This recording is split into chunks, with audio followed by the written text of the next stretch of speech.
Stand the mower up in the storage position. Use a 13mm socket wrench to separate the wheels and wave washer from the front axle set. Use a T20 bit to loosen the 7 screws securing the left and right fairing. The front axle set is secured on the deck with 2 mounting plates. Use a T20 bit to loosen the 2 mounting plate screws on each side. The front axle set can be removed from the deck. To reassemble the front axle set, move the torsion spring to the outside and place the spring pins in the mounting holes. Mount the front axle set by the height adjusting lever side first, with the height adjusting lever set at the highest deck height position.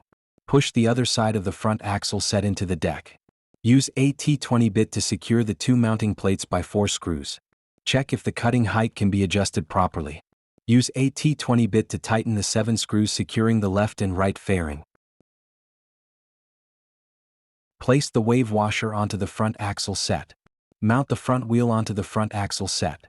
Use a 13mm socket wrench to secure it with the hex bolt. The recommended torque is 3.5 to 5 Nm or 2.6 to 3.7 foot-pounds. Repeat the process on the other side.